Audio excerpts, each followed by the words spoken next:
नमस्कार दर्शक बंधु आज हूँ जनवरी मास 2 तारिख शुक्रवार। चलतु नजर पकेबा देश विदेश प्रमुख खबर गुड़िक ता पूर्व चैनल नुआ थिले चैनल को सब्सक्राइब करी पाखरे आसुवा बेल आइकन को ऑन करी रखंतु एमिति लेटेस्ट न्यूज सर्वप्रथमे देखिबा पाई। तेबे आसंतु आज गुरुत्वपूर्ण खबर गुड़िक नजर पकेबा।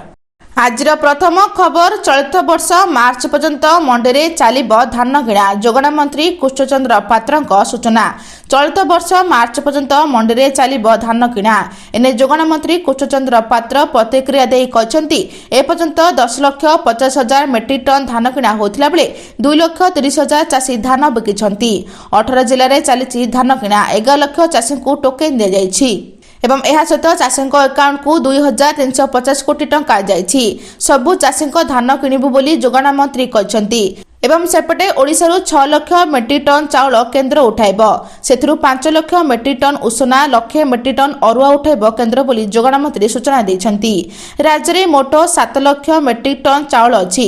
बाकी 1 लाख मेट्रिक टन चाउल नीलाम कराजिबो एवं एने केन्द्र मंत्री प्रहलाद जोशी एवं प्रधानमंत्री नरेंद्र मोदी को धन्यवाद जणाइछंती बोली सूचना रहिछि। परवर्ती खबर नुआ वर्ष आरंभ बड़ झटका। 28 मार्च पर वृद्धि पाई गैस सिलिंडर मूल्य।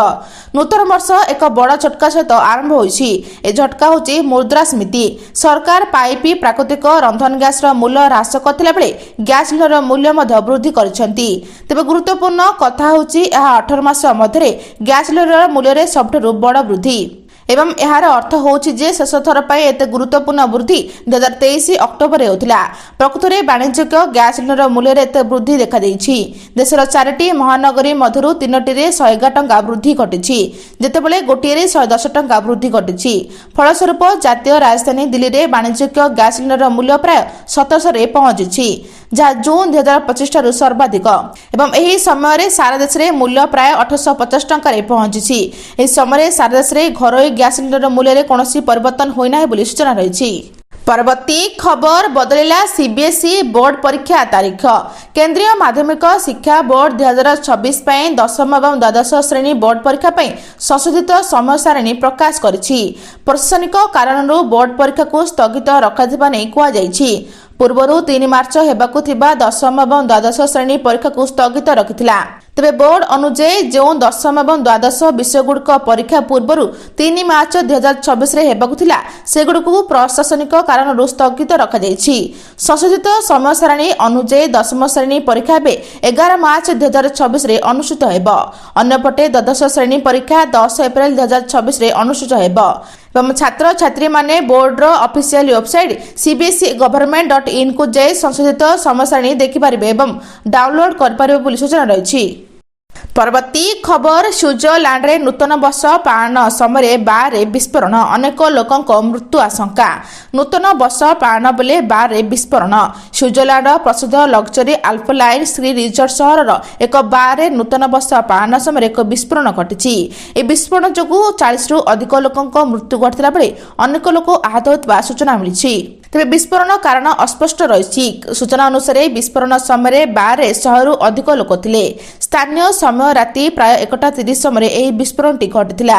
विस्फोरण पर खबर पाई घटनास्थल में पुलिस अग्निशम बाहिनी एवं आंबुलांस पहुंची उद्धार कार्य आरंभ करथिले एवं उद्धार करी आहत मानकु निकटस्थ डाक्तरखाना रे भर्ती कराइछि बोली सूचना रहिछि। परवर्ती खबर सुभद्रा चतुर्थ किस्ती टंका केबे आसीबो नोट करिनंतु तारीख। राज्य सरकार सुभद्रा योजना रे 3टी किस्ती टंका हिताधिकारी खाता को आसी सारी। 3टी किस्ती मोट 15,000 टंका पाई सारी 1 कोटी रु अधिक हिताधिकारी। समस्त योग्य हिताधिकारी निकट में जेभली भावे सुभद्रा पहुंचब से ने योजना को क्रियान्वयन करने को लगातार भाव प्रयास करछंती सरकार। तेबे चतुर्थ किस्ती टंका केबे आसीबो केउ माने पाइबे। समस्त योग्य हिताधिकारी निकट में सुभद्रा योजना टंका पहुंचबा नै पूर्वर भी घोषणा करछंती राज्य सरकार। आसंता वर्ष महिला दिवस अर्थात 2026 मार्च 8 तारिख रे मिलिबो सुभद्रा योजनार चतुर्थ किस्ती टंका। राखी पूर्णिमा रे मिलितला तृतीय किस्ती टंका एवं एबे नुआ करी मध्य आवेदन करिपारिबे हिताधिकारी। एथिबे पोर्टल खोला रहिछि। तेबे पोर्टल वेरिफिकेशन अनुसार 1 कोटी रु अधिक हिताधिकारी सुभद्रा टंका पाइछंती। 3टी जाक किस्ती पाइछंती हिताधिकारी। वर्तमान सुधा सुभद्रा योजना रे 3टी किस्ती मिल साथिला बेले चतुर्थ किस्ती 2026 मार्च 8 तारिख रे मिलिबो बोली सूचना रहिछि। ପରବର୍ତ୍ତୀ ଖବର କାର୍ଯ୍ୟ ଆରମ୍ଭ କଲେ ଓଡ଼ିଶାର ପ୍ରଥମ ମହିଳା ସିଏସ୍ ନବବର୍ଷର ଜଣାଇଲେ ଶୁଭେଚ୍ଛା। ନୂଆ ବର୍ଷରୁ କାର୍ଯ୍ୟ ଆରମ୍ଭ କଲେ ଓଡ଼ିଶାର ପ୍ରଥମ ମହିଳା ମୁଖ୍ୟ ଶାସନ ସଚିବ। ଲୋକସେବା ଭବନରେ ପ୍ରଥମ ପ୍ରତିକ୍ରିୟା ରଖିଲେ ଅନୁ ଗର୍ଗ ଏବଂ ନବବର୍ଷର ଜଣାଇଲେ ଶୁଭେଚ୍ଛା। କହିଲେ ଦାୟିତ୍ୱ ଗ୍ରହଣ ପରେ ପ୍ରଥମ ପୁରୀ ଯାଇଥିଲି, ନିଜ ପାଇଁ ଓ ରାଜ୍ୟ ପାଇଁ ଜଗନ୍ନାଥଙ୍କ ଆଶୀର୍ବାଦ ନେଲି। ଆମେ ସମସ୍ତେ ମିଶି ନୂଆବର୍ଷରେ ବହୁତ କିଛି ନୂଆ କରିବା। ଏବଂ ଅନୁ ଗର୍ଗ ପୁଣି କହିଛନ୍ତି ଯେ ଗୋଟିଏ ବୈଠକ ହେଉଛି ମୁଁ ମୁଖ୍ୟମନ୍ତ୍ରୀଙ୍କ ଭେଟିଛି। ପ୍ରଥମ ଦିନରେ ଆମେ ସବୁଠାରୁ ଅଧିକ କାମ କରିବୁ, ଆଉ କ'ଣ କାମ ହୋଇପାରିବ ସ୍ୱାସ୍ଥ୍ୟ ସଚିବଙ୍କ ସହ ଆଲୋଚନା କରିଛି। ସେପଟେ ଆଜି ସବୁ ସଚିବଙ୍କ ସହ ଅନୁ ଗର୍ଗ ବୈଠକ କରିବେ ବୋଲି ସୂଚନା ରହିଛି। ପରବର୍ତ୍ତୀ ଖବର ଅଷ୍ଟ୍ରେଲିଆ ପରେ ଫ୍ରାନ୍ସରେ ଲାଗୁ ହେଲା ନିୟମ। 15 ବର୍ଷରୁ କମ୍ ପିଲାଙ୍କ ପାଇଁ ସୋସିଆଲ ମିଡିଆ ନିଷେଧ। ଅଷ୍ଟ୍ରେଲିଆ ପରେ ଫ୍ରାନ୍ସରେ ଲାଗୁ ହେଲା ନିୟମ। 15 ବର୍ଷରୁ କମ୍ ବୟସର ପିଲାମାନଙ୍କ ପାଇଁ ସୋସିଆଲ ମିଡିଆ ସମ୍ପୂର୍ଣ୍ଣ ନିଷେଧ କରିବାକୁ ଯାଉଛି। ରାଷ୍ଟ୍ରପତି ଇମାନୁଏଲ ମାକ୍ରନ୍ଙ୍କ ସରକାର ଏକ ନୂତନ ଡ୍ରାଫ୍ଟ ଆଇନ ପ୍ରଣୟନ କରିଛନ୍ତି। ଏହି ଆଇନ ଅନୁଯାୟୀ 1 ସେପ୍ଟେମ୍ବର 2026ରୁ ଫ୍ରାନ୍ସରେ 15 ବର୍ଷରୁ କମ୍ ବୟସର ପିଲାମାନଙ୍କ ପାଇଁ ସୋସିଆଲ ମିଡିଆ ଆକାଉଣ୍ଟ ରଖିବା କିମ୍ବା ବ୍ୟବହାର କରିବା ବେଆଇନ ହେବ। ତେବେ ଶିଶୁମାନଙ୍କ ମଧ୍ୟରେ ବର୍ଦ୍ଧିତ ମାନସିକ ସ୍ୱାସ୍ଥ୍ୟ ବିପଦକୁ ଦୃଷ୍ଟିରେ ରଖି ଫ୍ରାନ୍ସ ସରକାର ଏହି ନିଷ୍ପତ୍ତି ନେଇଛନ୍ତି।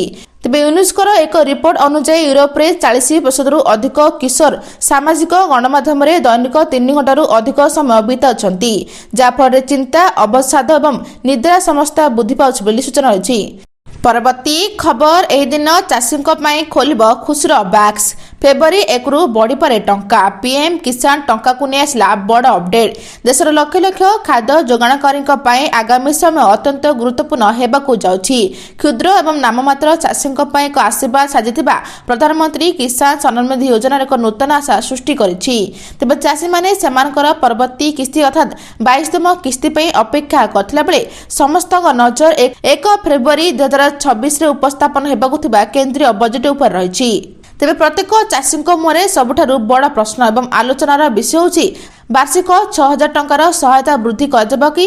କ୍ରମାଗତ ବୃଦ୍ଧି ପାଉଥିବା ମୁଦ୍ରାସ୍ଫୀତି ଏବଂ କୃଷି ଖର୍ଚ୍ଚ ଦୃଷ୍ଟିରେ ରଖି ସମ୍ମାନ ନିଧି ରାଶି ବୃଦ୍ଧି ପାଇଁ ବହୁଦିନରୁ ଦାବି ହୋଇ ଆସୁଛି। ତେବେ ବର୍ତ୍ତମାନ ଏହି ରାଶି ସିଧାସଳଖ 3ଟି କିସ୍ତିରେ ବ୍ୟାଙ୍କ ଆକାଉଣ୍ଟକୁ ସ୍ଥାନାନ୍ତରଣ ହେଉଛି, ଯାହା ସାର ଏବଂ ବିହନ କିଣିବାରେ ତୁରନ୍ତ ଆଶ୍ୱସ୍ତି ପ୍ରଦାନ କରେ। ତେବେ ଏବେ ଆଶା କରାଯାଉଛି ଯେ ସରକାର ଆଗାମୀ ବଜେଟରେ ଏହି ପରିମାଣ ବୃଦ୍ଧି କରିବା ପାଇଁ ଐତିହାସିକ ନିଷ୍ପତ୍ତି ନେଇପାରନ୍ତି, ଯାହା ଗ୍ରାମୀଣ ଅର୍ଥନୀତିକୁ ଏକ ନୂତନ ଗତି ଦେବ ବୋଲି ସୂଚନା ରହିଛି। ପରବର୍ତ୍ତୀ ଖବର ପ୍ରଧାନମନ୍ତ୍ରୀ ମାତୃ ବନ୍ଦନା ଯୋଜନାକୁ ପୂରଣ ହେଲା 9 ବର୍ଷ। ପ୍ରଧାନମନ୍ତ୍ରୀ ମାତୃ ବନ୍ଦନା ଯୋଜନାକୁ ଆଜି 9 ବର୍ଷ ପୂରଣ ହୋଇଛି।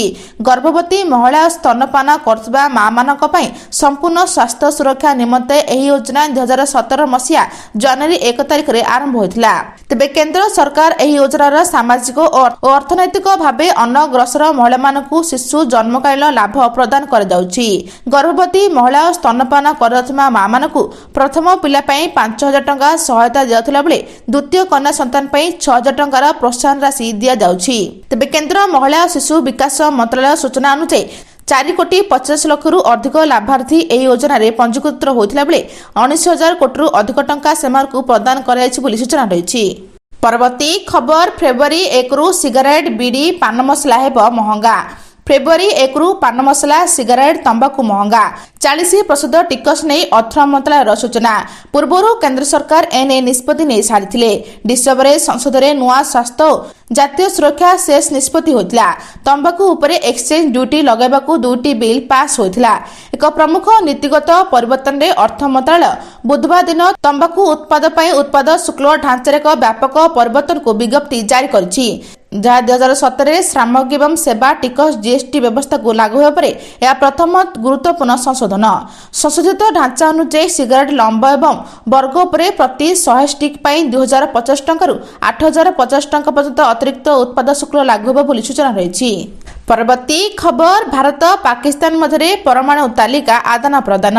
ଭାରତ ଏବଂ ପାକିସ୍ତାନ ଗୁରୁବାର କୂଟନୈତିକ ଚ୍ୟାନେଲ ମାଧ୍ୟମରେ ପରମାଣୁ ପ୍ରତିଷ୍ଠାନ ଏବଂ ସୁବିଧା ଗୁଡ଼ିକର ତାଲିକା ଆଦାନ ପ୍ରଦାନ କରିଥିଲେ। ଭାରତୀୟ ବୈଦେଶିକ ବ୍ୟାପାର ମନ୍ତ୍ରାଳୟ ଅନୁଯାୟୀ ପରସ୍ପରର ପରମାଣୁ ପ୍ରତିଷ୍ଠାନ ଉପରେ ଆକ୍ରମଣ ରୋକିବା ପାଇଁ ଦୁଇ ଦେଶ ମଧ୍ୟରେ ହୋଇଥିବା ଚୁକ୍ତି ଅନୁଯାୟୀ ଏହି ଆଦାନ ପ୍ରଦାନ କରାଯାଇଥିଲା। तेज भारत पाकिस्तान परमाणु स्थापन और सुविधा गुड़िकर आदान प्रदान चुक्तिनामा डिसेम्बर 31 1928 में स्वाक्षरित होता और जनवरी 27 1991 कार्यकारी होता। यह चुक्तिनामा अनुजाई उभय देश प्रतिवर्ष जनवरी 1 रे परस्पर सहित सेमानकर परमाणु स्थापन विषय सूचना आदान प्रदान करती। यह दुई देश मध्य परमाणु स्थापन लगातार 34तम आदान प्रदान बोली सूचना रही। आज एतिकी दर्शक बंधु भिडियोटी भल लगे चैनल को गोटे लाइक करी सब्सक्राइब करी शेयर करबा जमा भी भूलंतु नहीं। रहुची नमस्कार।